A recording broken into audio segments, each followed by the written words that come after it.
Hello and welcome to the Health Detective Podcast by Functional Diagnostic Nutrition. We bring you interviews from people who have conquered the trickiest of health challenges using the functional diagnostic nutrition philosophy and similar healing modalities.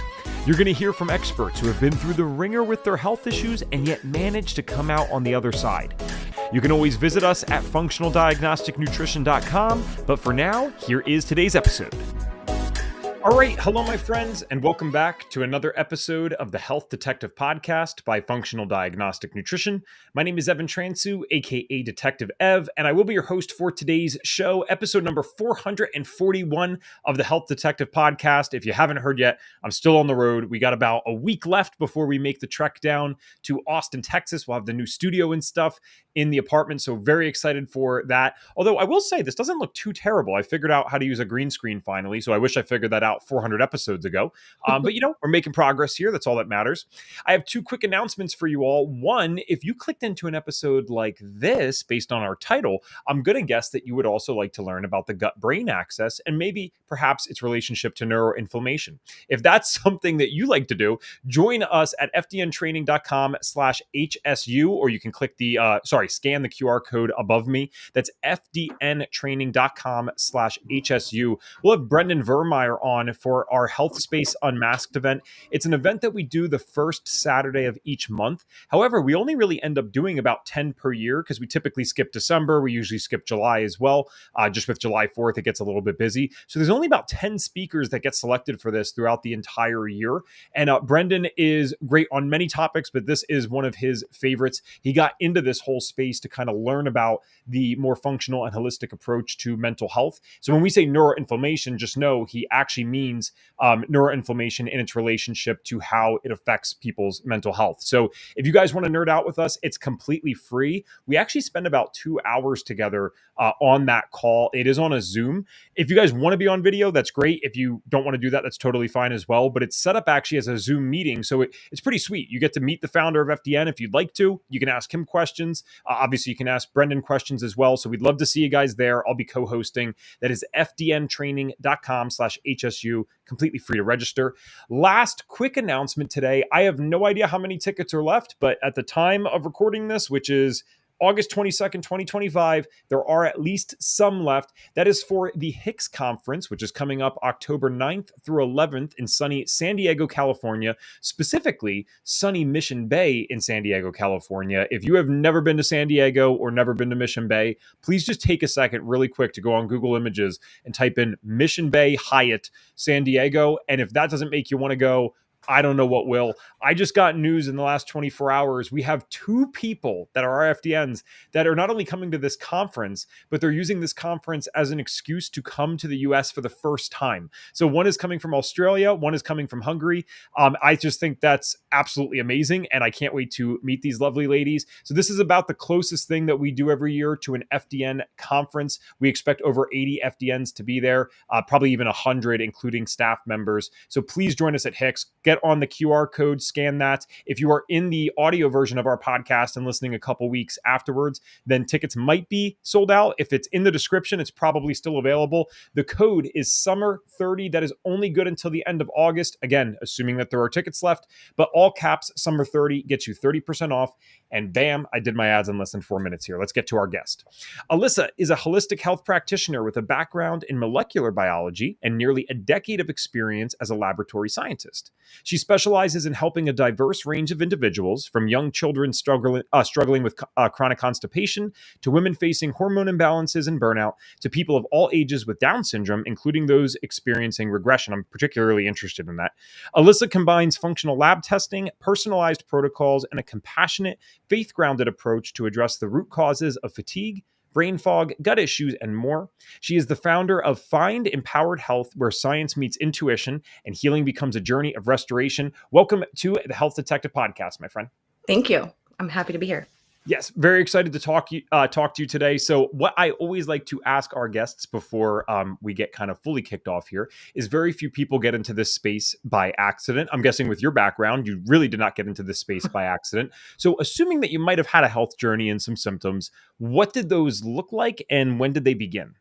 Yeah, it actually wasn't so much my own health journey. It started when I became a mother. And I was responsible for making health decisions for my children. And just the weight of the ownership of that and realizing I couldn't just outsource that decision making really drove me to start learning more about holistic health and natural alternatives. Um, I started asking a ton of questions, and I wasn't really satisfied with the answers I was getting from mainstream medicine. And so I started exploring more and more. Fast forward, um, I'm having my second child, planned a home birth and everything, had the home birth. Long story short, we received an after birth diagnosis of Down syndrome and a congenital heart defect that required open heart surgery. And so it was really my son's journey that was very up close and personal with the medical community, and getting to see the good, the bad, and the ugly. And thank God for modern medicine. He wouldn't be here without it. But again, just seeing a gap in the conversation about prevention or even optimization, right? So much of the conversation centered around the disease side of the scale. And I was really interested in optimizing.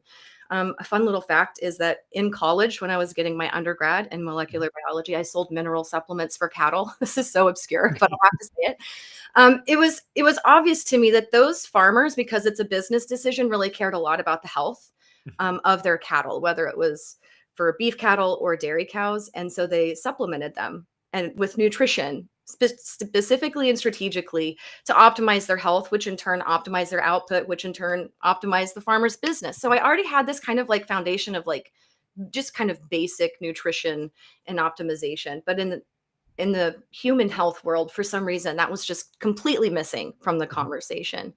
And so that really drove me to learn more. And I ended up needing to step away from the career that I loved in the laboratory. And that around that time, I was really pouring myself into learning about Down syndrome, epigenetics, optimizing, preventing, and I discovered FDN along the way. Wow. And so for me, that is where my journey with FDN really began. Did you end up doing any other like programs or health coaching trainings prior to FTN, or was this kind of the first thing that you did, schooling and education wise, if you will, in this particular space? Yeah, it was the first thing I did. I did a lot of researching different coaching programs. There's more than one good way to do a thing, but one thing that really set FDN apart from those other programs is the clinical approach, that clinical correlation where we get objective data. I'm not that is totally speaking my nerdy love language, where I didn't want to become a coach and essentially become a motivational speaker for health. Like, I really wanted to be able to help people in a more tangible way, and FDN definitely opened the door for that. Well, it's really cool. I'm glad to have you, especially someone with your background in mind, the way that that must work to do that type of career. I only asked totally just out of interest from a marketing perspective, because it's Yeah. cool to see more people start with us. We don't ever say that we're the best in the world. We just might be the best in the world for certain people. Like you said, there's more than one way to do it. There's other great programs out there, but generally speaking, FDN had been something that like people had to go through five other things to find. So I've interviewed quite a few people recently, even that this was the first thing that they did. And I'm just glad that you liked it and obviously had success with it. So Yeah. when you went through the course yourself, clearly, again, there was bigger motivations than just your own health. We always want to optimize our own health, but you were clearly interested in this for a variety of reasons. I have to ask though, did you find anything or any things on the lab tests that are included in tuition? Was there anything like of note to you in your own body going on, if you are I willing to I share? did. Yeah, I'm happy to share. So I actually was able to go through the program while I was pregnant with my third child, which again, another amazing point about FDN and the fact that it's a go at your own pace program.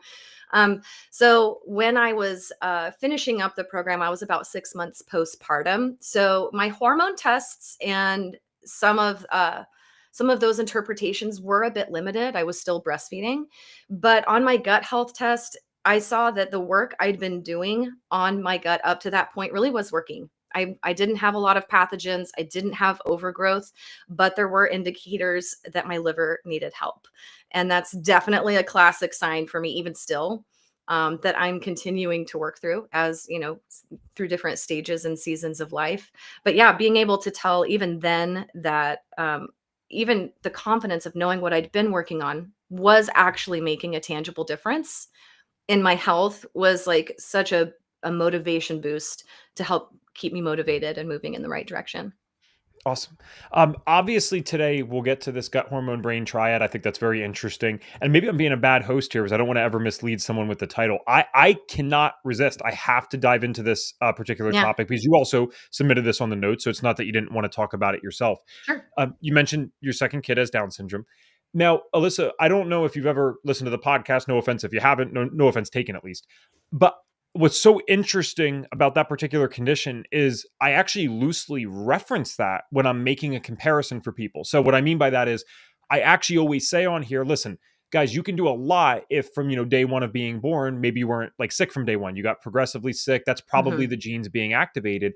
I literally say I would never insult someone by acting like, functional healthcare and holistic nutrition is going to somehow resolve something like Down syndrome. I know that you're not suggesting anything close to that Sure. either, but I think it's so cool to see because like I'll almost say as like a side comment, I'll be like, well, it'd be interesting to see how much healthier the person could be though if they ate well. But I don't know anyone who has ever pursued that journey. And I'd have to imagine that your child is probably doing everything that they can now because of the information that you've gotten. So can we talk about what does the phrase regression mean with Down syndrome or in relationship to Down syndrome? And then let's talk about some of the other things that can be done for these individuals, I guess, to help them have a higher quality of life.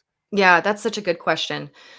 So, Down syndrome regression is something that's only recently actually been classified in medical terminology. But essentially, what happens, we know from the research, people with Down syndrome, due to their increased oxidative stress and the metabolic chaos caused by having a whole extra chromosome, creating genetic overexpression, they have a much greater increased risk of early onset Alzheimer's. So, like by the age of 40, many, many individuals will end up with Alzheimer's.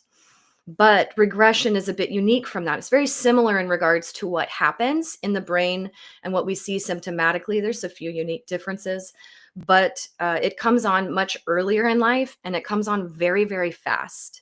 So Alzheimer's tends to be kind of a slower process, but there's something going on in the body of a person with Down syndrome where I've seen it in my own clients from like teenage years up into young adulthood, 21, 22. And there seems to be a trigger for them stress wise. So immediately this starts, cluing into everything I've learned through FDN and chronic stress. And um, they start to, it's really heartbreaking. Sorry. I'm struggling to find the words to be able to describe it in a way that conveys it.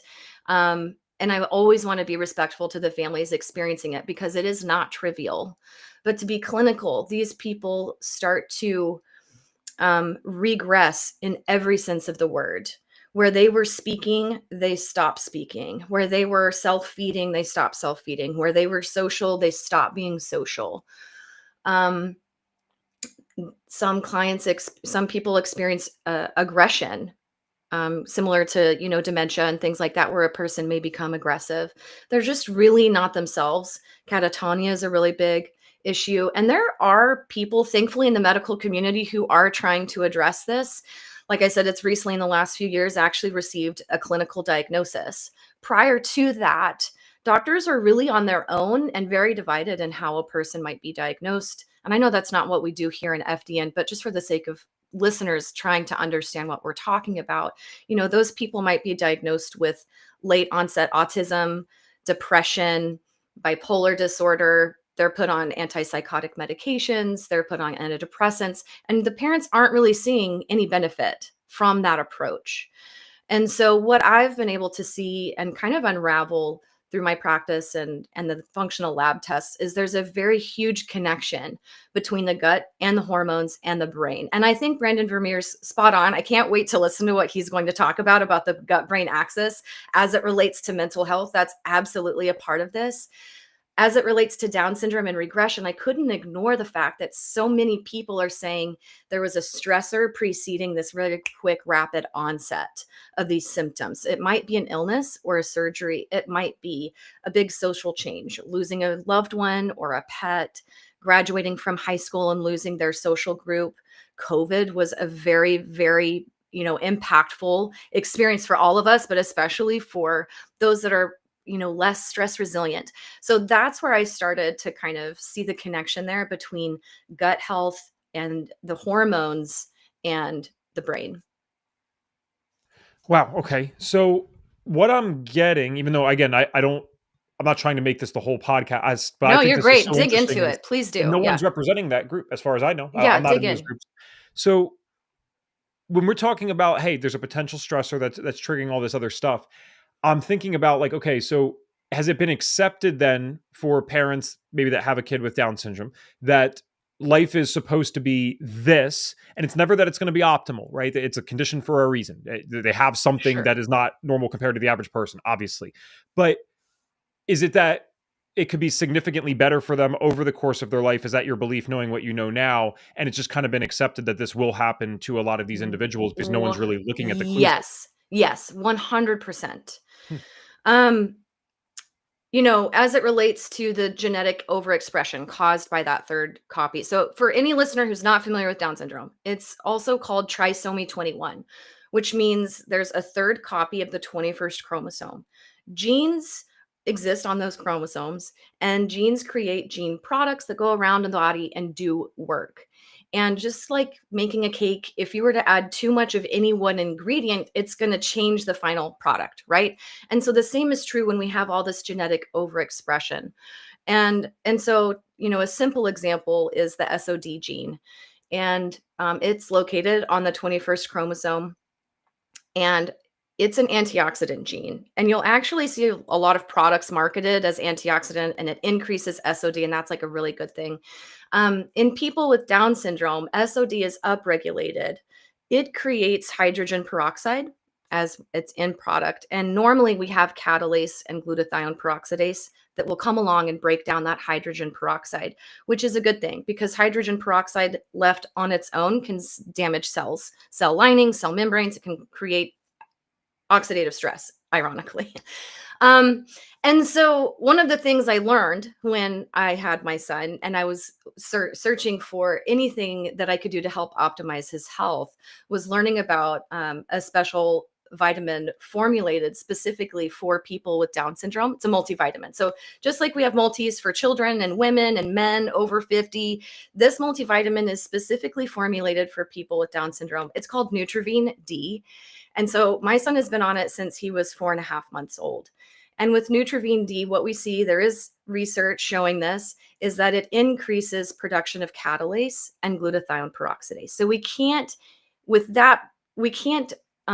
directly impact SOD expression, but we can upregulate the other half of the metabolic process and help to break down the hydrogen peroxide that would otherwise cause problems in the cells. And the cool thing is that there are ways that we can target other genes directly. There's a variety of ways we can influence epigenetics or the way the gene is used. So I know I'm using a lot of technical language.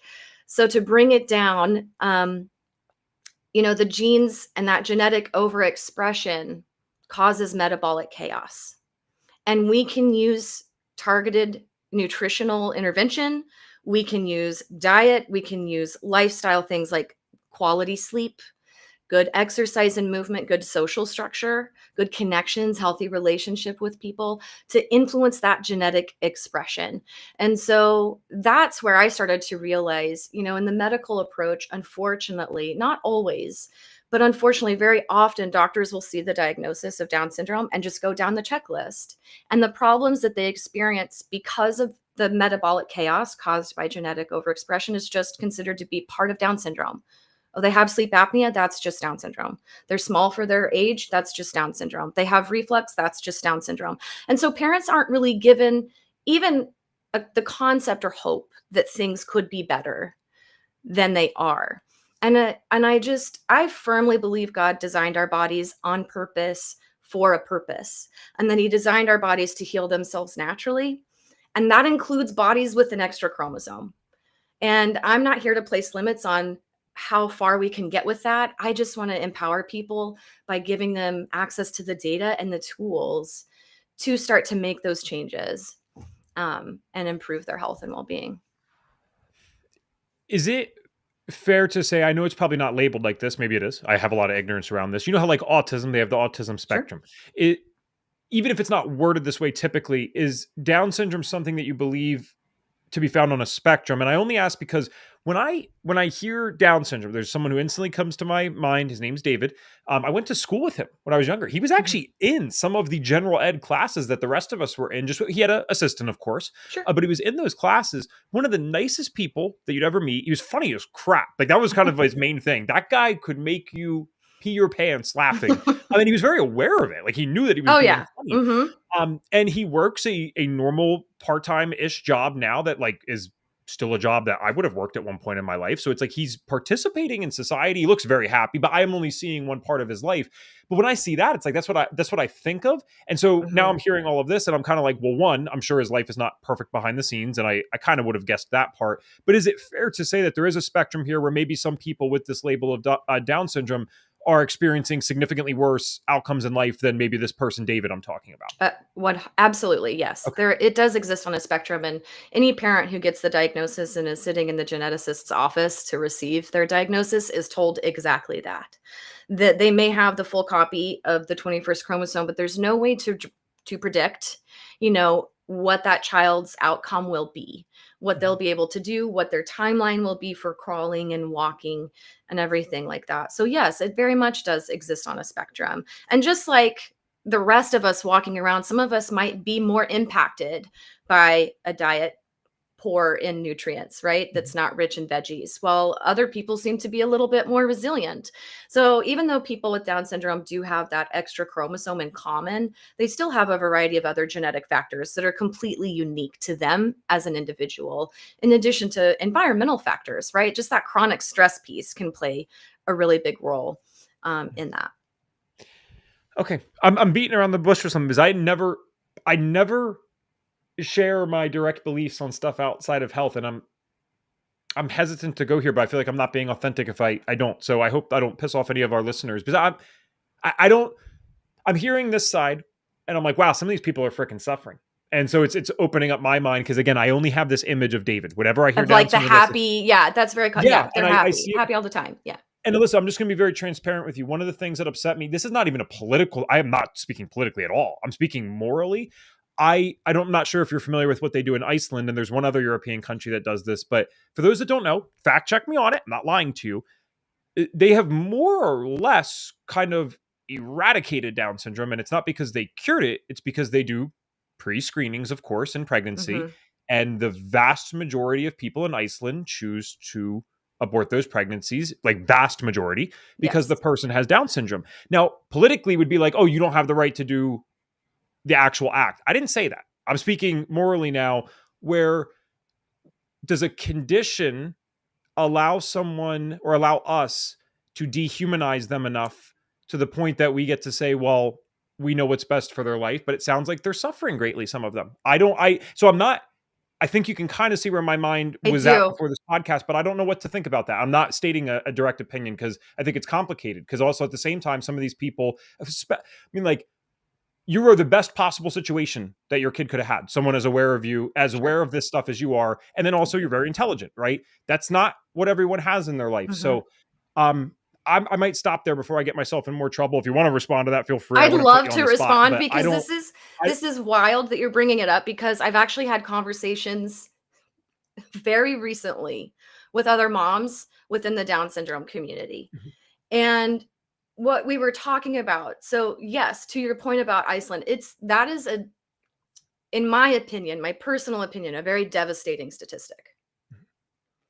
Um and I also just want to say I didn't know anything about people with Down syndrome before I had my son. So I want you to feel comfortable to ask anything and Thank you. not worry about offending me because I Mhm. remember what it was like to not know and be afraid to ask, but I don't want to hurt feelings but I don't know, but I want to know how do I ask. So I appreciate you asking Mhm. and being authentic. And the conversation that I've been having recently with some other moms is that even within our community, in the Down syndrome community, we can be divided on certain topics. Um, One thing that I'm concerned about in the Down syndrome community is this whitewashing and trivializing of the suffering that really does exist, of the challenges that really do exist. And I understand a parent's desire to show the good side and to focus on the good and to focus on the positive. But I'm concerned that there's another layer of that where parents don't feel safe enough to show the struggle, because if they do, then society's response will be Iceland's. And I think that's a very I don't want to go there. I want to be able to say and show people that, first of all, we all suffer. All of us will suffer in our life. All of us will have unexpected things come up that we don't have control over.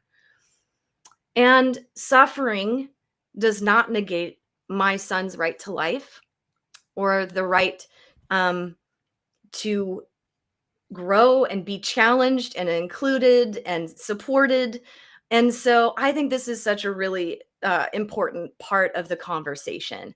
And there's a tension there, even within the Down syndrome community, because, well, if we show that it's hard, then maybe we won't be as accepted. Maybe that mom receiving that prenatal screening will be afraid to say yes to her baby.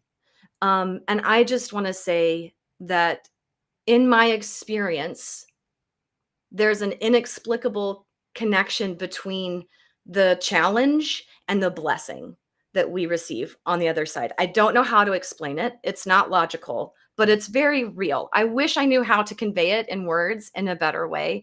But for every challenge that we've faced with my son's experience and journey and the medical community, there are blessings that are special, like what you experienced with your friend from high school. Like there is a very special quality about my son, and it's a very beautiful thing. So yeah, I do feel compelled to hold space and maybe be a voice for those families who are dealing with something so devastating and heartbreaking as regression. I mean, it flips their family upside down. It impacts their ability to be in assisted or supported living situations, right? With some independence. It impacts their ability to live at home. We're talking about the fact that sometimes these people are more in an adult age, which means their parents who are caretakers are elderly. So there's so many nuanced layers to this. And so I think it is important to be able to shine a light on that so that we can start the conversation about support and about hope for healing. That's such an important part of the process. Yes, the struggle is real, but we don't stay there. But if we don't acknowledge it, then how are we motivated to do anything about it and start to optimize things? Well, you're an awesome guest already. This has been good. I already want to have you back on. I don't know. Can you see the chat, by the way? Because they're loving this. Oh, I cannot. So Yeah. I can put it on the stream for you really quick, just so Oh, you know. So perfect. Deborah's Thank already you. been saying to you, thank you so much for vocalizing. Wow. Rissa said it wasn't that long ago that when you had a disabled child, they were nearly immediately put in a home. Yes. So they viewed that as dehumanized as well. And then, I don't know, just some great comments coming in. So thank you folks for tuning in with us. And clearly you're liking the direction of the podcast. So we appreciate you. I think the last thing I'll say on that particular topic is I thank you for, again, one, for letting me go there, because I really am trying to sort it out. I'm being genuine in that. Sure. I do not have a hard opinion necessarily one way or the other, even if I have an opinion, because I'm also like, wow, well, the parents that do this, I mean, you are signing up for the rest of this individual's life that you're going to be involved in some way. That's a heck of a commitment. That's like a commitment I can't comprehend, obviously, for a variety of reasons. But I worry about when we start labeling some humans, because you said a right to life, when you start labeling some humans as maybe not being deemed worthy of that under possibly very good intentions of, I don't want this person to suffer. It's like, well, there's a lot of people that suffer. I agree with the concern. I just disagree with the solution to the concern. That's probably the simplest way to say that. Yeah. What happens when we say low functioning autism is not so easy to deal with, because that's not easy to deal with either. Some of those parents go through hell. And I'm like, they do. Whoa. They absolutely do. But the solution isn't what Iceland has done. I'll say it that way. The solution is not what Iceland has done. In my opinion, I think the solution is to be able to shine a light on it, to be authentic and have conversations like this where, where people like you are allowed to ask the question without being afraid of offending somebody. And also for us to be able to say, this is hard. Can you help me in this way? And sometimes that's wild. That's hard to say. But where we start to talk about, well, what does it look like to include these people in our lives, at school, at church, at jobs? Where do they fit? Do we institutionalize them and just hide them away? Yeah. Or is there something that we can do collectively to actually, like, we share the same concern, but let's find a solution in a way that honors the dignity of every human life. That's freaking awesome, and I like it. The bias that I admit that I also have, even though I agree with you, I'm just being transparent about my Sure. bias. I've never shared this on the show. One, because it's not like a secret. It's just never a relevant detail.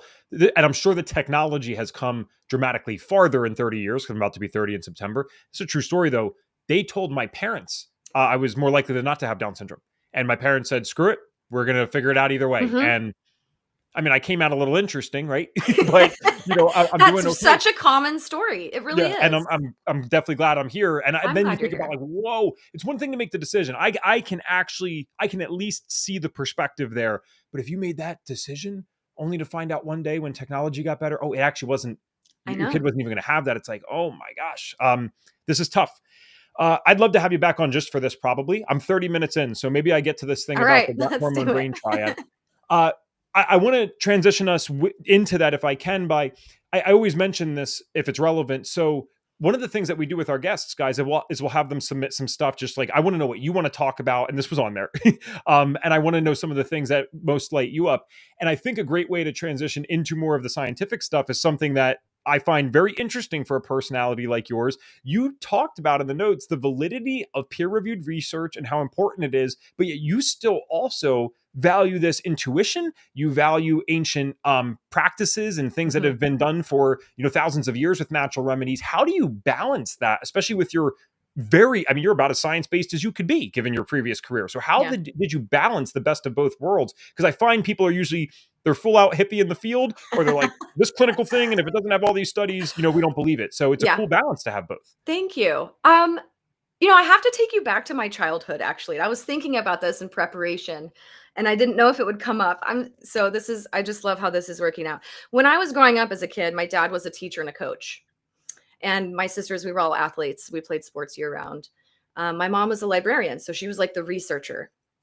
And I grew up in a very, like, we were not hippies, but at the same time, my mom was like, high dose vitamin C and high dose vitamin D. The minute you get a scratch in your throat, that's like 30 years ago. Like that wasn't popular back then. That wasn't a thing, but she was already doing some like really natural minded things. She would teach us to stimulate our thymus. We're talking like that's ancient wisdom there, coupled with like also, yes, taking a leave when your knee hurts and let's tape your ankle. So like I just grew up squarely kind of in the middle of all of that. And I think I've come to realize a lot of topics in our probably attempt to be clear about them, unfortunately become like a dichotomy. We speak about things as if it's one or the other. And I say all the time that I view science and health and wellness and research and ancient wisdom as like a yes and situation rather than an either or. And so to do that, I think it's good to zoom out and look at the fact that, okay, well, clinical peer reviewed research does have some rigor to it. Obviously, there's logic and great analysis that goes into that. And at the same time, it's performed by people and corporations. And so we have to separate the data from the process that it goes through sometimes to become data. For example, women were not included in clinical studies until the late 90s. So all of our, like, just think about that. We were too complex, right, for them to be able to study. That was literally the mindset. So only recently the research on sleep standards between men and women has been updated. Women need more sleep than men by 1 or 2 hours a night. That's just a small example of some of the limitations that exist in clinical peer-reviewed research. I also like to point out that when it comes to traditional Chinese medicine, Ayurveda, using essential oils, these things have literally thousands of years of history of safe and effective use. And as I was asking questions and learning, there came a point where I realized I think it's pretty illogical to assume that something like that could persist across so many years of time and even different cultures based on superstition. Like that was also kind of unreasonable. That didn't seem logical to me. And then I found peer-reviewed research on an ancient um, Iron Age remedy for wounds. And it sounded a bit like woo woo. It was, take these herbs, put them in a copper pot, let them steep for 3 days, and then do this extra thing. Well, the research on it showed it absolutely 100% killed bacteria. It was totally antimicrobial. And the recipe wasn't woo woo. It was extracting the copper and the nutrients from the herbs that have antimicrobial effects. So we were able to research it now and prove that it really works. So it was just a fun unfolding. And I think being able to accept that things can be yes and is such an important part of this journey. Well, and yes, and excuse me, yes, and Alyssa requires people to actually think, and I believe that that's one of the things we're moving away from. The more we have the Chat GBTs, which are great and very fun, and I use it every day, and we just have more stimulation from the phones and stuff, because I think people want to have one place that they can go to, like, this is my source of information. And I do find even the people that are purely on kind of the intuitive or more hippie side, which I have friends like that, I love them. That's kind of that's their religion. That's their guiding light for Mhm. everything. And then you have the science people that's the only guiding light for them as well. And to see the nuance and to think and just be like, well, wait, there might be a little bit more here. That's tough, and it's subject to error, because I try to do that. That doesn't mean I have 100% accuracy rate. Sure. Just because I do try to think doesn't mean it always works out. But I will say some of the best things that have come in, even in my own healing, was combining the best of, all right, I know what works for me. I know what these scientific papers are saying, but when I mix a little bit of it together, that's when I got the best results. So all that to say, I think you're a great mind to talk about any subject in the scientific area, because you'll probably give us an objective viewpoint. So with this gut hormone brain triad, outside of the obvious, what even is that? Because I will be fully transparent. Yeah. I actually hadn't even heard it worded that way until I was reading your notes for this podcast and creating the title. So what is this three-way relationship here? Yeah, that's actually a term I kind of came up with on my own. Okay, We good. At talked least, hey, about, at least I'm yeah, honest then. no, I know. I've never heard it anywhere either, but I needed a way to describe what it is I'm seeing in the test results that I'm collecting. So in my practice, I really like to run the GI map, the Dutch, and the Neurofocus Plus. Those are kind of like my three core tests. And the gut and the hormones and the brain are all interconnected. And there's really an anchor organ that's not mentioned in the name that connects all three, and that's the liver. And the liver has an estimated 5 to 2,000 different jobs in the body. It plays a very important role. So if you'll go on a journey with me for a second through the body, the blood flow from our intestines, I know you know this, but for the listeners, the blood flow from our intestines goes directly to the liver first for filtering and processing. The liver is also the place where hormones get activated. So T4 gets converted into T3. Hormones get recycled. Estrogens are broken down in the liver. And it's also where neurotransmitters can get recycled and broken down as well. We also have a connection between the gut and the brain regarding the membranes of them. We're starting to see trends in research. And in my practice, I see this when a person has a lot of gut inflammation, we see that reflected in the brain. So leaky gut, leaky brain is something you may have heard before. And so that means it's like the doors and windows of your house being blown off. You don't have the selective permeability anymore to decide what comes in and what goes out. Things just have to come in, and now you have to deal with it. And the liver does that job. The liver is responsible for dealing with it and recruiting the immune system. And then it's kind of like a traffic jam, right? The liver can only process and do so many things at one time. We have limited capacity or vital reserve. And so that's the connection there between all three. And I really love to get some lab tests and start to dig in and see what areas are opportunities for clients to pursue healing. That's very cool. So with your current clientele, and sorry, I know this, but let's just be clear. Who are you typically working with nowadays? Who's your average client? Yeah, it really is all three that you mentioned in the beginning. So I try to niche down, but like I'm attracting all of these people. And so I've just learned I can kind of speak specifically to those groups. So I really do see kiddos with constipation, which turns into immune issues. It turns into behavioral issues. Constipation is also something that's incredibly common in Down syndrome because of low muscle tone, low acetylcholine. And so then it causes a host of other problems. So that is one group of people.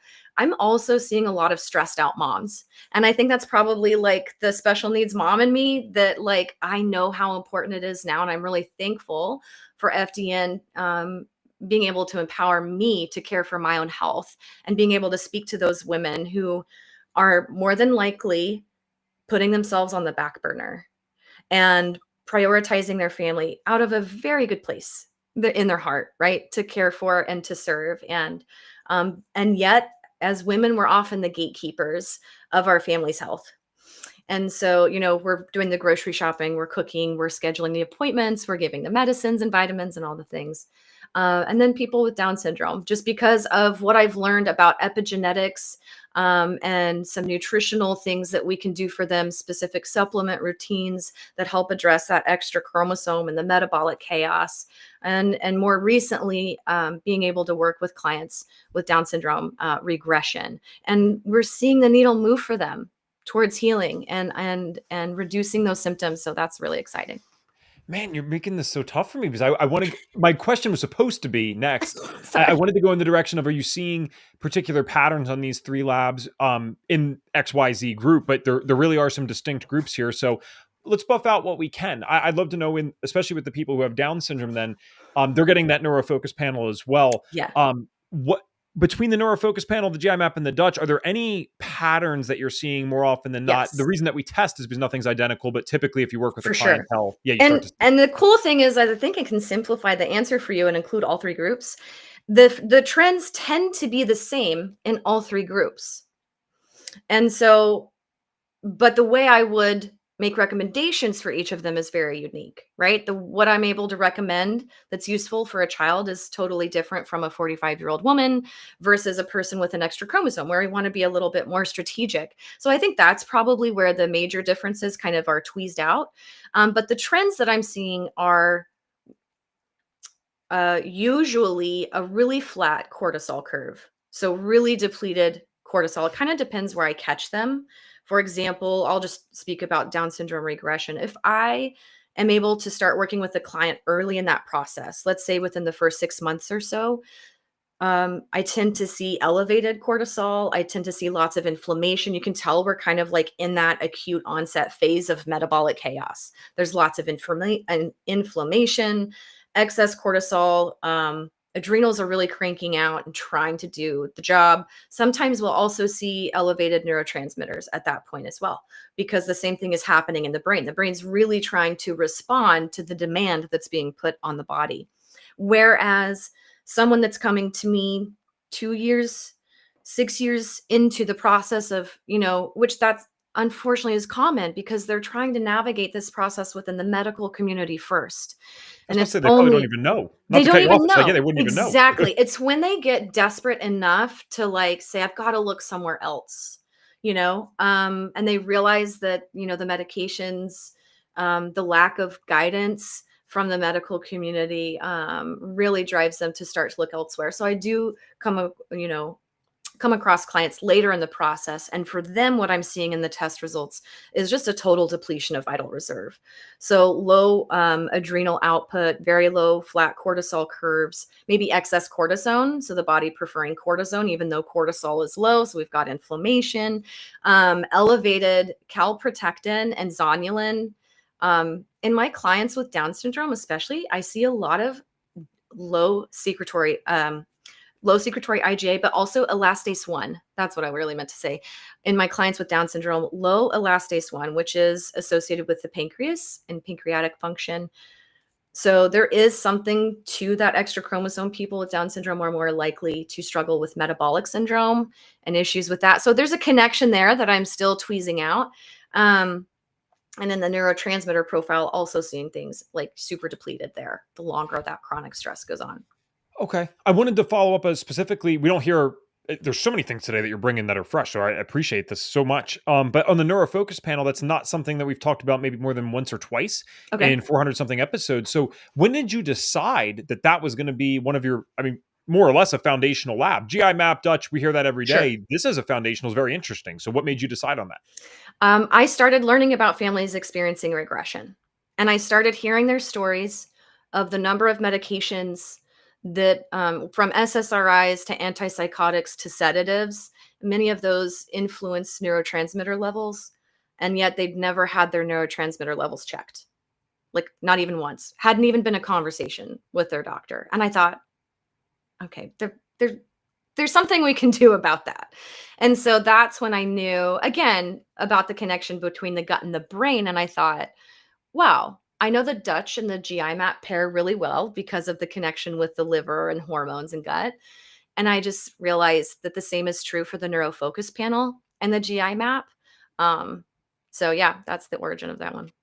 Really cool. I feel like the worst host in the world. I'm 45 minutes in. You had me, I never do this. You had me so involved in this conversation. I normally ask the audience to ask questions 30 minutes in, and I forgot. So if you guys would like more of Alyssa, because I see the chat clearly loves you, but just to be very clear, if you guys would like more of Alyssa, if you want her back on, please drop a yes in the chat. And we'd love to have her back on. I have to move us along here and go to this You're next good. part where this is going to be fun. I'd love to discuss any really cool client testimonials that you have to the degree that you're able to share. I understand there's privacy, but I just mean like a story that means something to you. It doesn't necessarily need to be the craziest health transformation that you've ever heard of, but I find the ones particularly interesting when someone is coming to you. They're at the end of their rope. They're almost just doing it as a formality. Like, I don't even know if it's going to work. And then you're able to be the one that's finally able to move the needle along for them. Are there any stories like that in your practice that come to mind that you'd like to share? There really is. It's a young man, young adult man with Down syndrome and regression. And of course, when I'm working with those clients, I'm working with their parent or their caregiver. So I've developed a really great relationship with his mom as well. And when he came to me, they'd been dealing with regression for several years. So, like I said in those trends, we ran the Dutch and the GI map and the neurofocus panel. And we kind of staggered them a little bit, which I find is helpful for clients when they're digesting so much information and trying to implement protocols. But really, what we saw is exactly as I described: total depletion in both his reproductive hormones and his adrenal output and stress response system. His neurotransmitters were super depleted. And the GI map showed a lot of inflammation in the gut, elevated zonulin and calprotectin, and a lot of secretory IgA, despite not having a lot of overgrowth. He actually had a lot of undergrowth in every category regarding the microbiome. So I found that super interesting. I think it highlights the importance of a robust, beneficial microbiome to us. And so what we've done over the last year, we've been working together for about a year, just slowly, methodically implementing DRESS protocol and making changes and updating over time. And I think that's one of my favorite parts about this is helping those parents who feel stressed out and overwhelmed walk through the process of actually implementing the change, because it's easy to sit on this side of the computer screen and give you some idealistic protocol, right? It's a totally different thing to help that person implement it in their real life as they're going through a kitchen remodel and they have limited access to cooking utensils or supplies and any number of things, or their loved one is challenging with behaviors or being able to take supplements and making dietary changes. Some of that's very legitimate. And so but what we've seen, we just got an update to his neurofocus profile and in July. And we have seen his levels go pretty much across the board: serotonin, dopamine, the norepi and epi, which point to adrenal function and things like that. All of it was depleted, low end of range. And there's some markers on there that correlate with the gut, like histamine, that was really elevated. So fast forward to July, his dopamine is within range. His norepi and epi are much closer to being within range, almost optimal. The ratio is a little off, so we have some work to do for methylation. But like everything's moving up. His serotonin is actually above range at this point. So it's kind of like the body's just like, you can see the pendulum swinging, right? As things are starting to balance out and we're refilling that vital void and the vital reserve and helping the body do what it's made to do. It just needs the tools. It just needs maybe some targeted supplementation. And then as we continue to test and just see where we're at, I do prefer to do that more often with the neurofocus plus. And so, but all good things, about that. So that one lights me up. That one gets me excited. I think that's fair enough. That's pretty amazing. I will put the chat back up for you just so you can see it. All these people are responding saying, yes, bring her back, bring her back, bring her back. So they clearly loved you, which I think is really cool. I got some stuff after I'll talk to Alyssa about briefly after the show. So don't you guys worry. We'll get this figured out. I do need to ask, where can people find you? This is totally unique. If you have been listening for any amount of time, you know that we have not had a guest that works in this category at all. So I feel like this is someone that you should keep some notes on, right? You never know who you're going to want to refer to someone like this. I'm sorry, I know this won't seem like the same thing, but you to me are almost like a Heather Cohen, but she talks about cancer, but it's so specific. She does it so well. It's so unique to her that it's like when you say FDN and cancer, I think Heather Cohen. And now I'm like, oh, if I think FDN and Down syndrome, which I don't even know if I would have thought about that before, I'm like Alyssa. So it's really nice to have this in our back pocket. Where can they find you? Thank you. My website is findempoweredhealth.com. And my handles on all the socials are the same. Just Find Empowered Health, whether it's on Instagram, Facebook, or TikTok. So Find Empowered Health. The signature question on the show, my friend. And if you guys, I know you guys already said yes. I'm asking you to say a lot today. I normally am not so annoying for a podcast, normally the webinars and stuff. But if we could get a thank you for our guest, this was an awesome episode. So I'd appreciate if we dropped those in. Signature question on the show. It could be about someone with Down syndrome. It could be about someone with any XYZ issue, or you could take it however you'd like.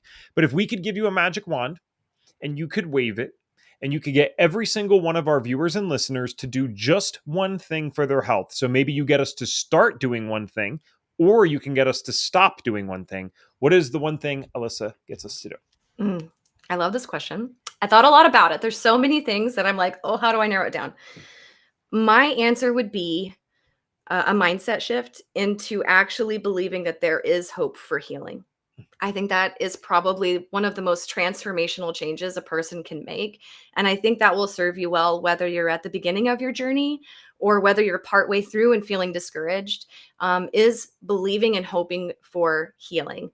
And that's going to influence all the decisions you make. If you don't think healing is possible, then why would I make changes to my diet? Why would I go work out in the gym and get sweaty and sore if I don't think it's actually going to change my health? So I would say, have hope for healing. Thank you so much for coming on the show. And I'm looking forward to doing round 2 with you.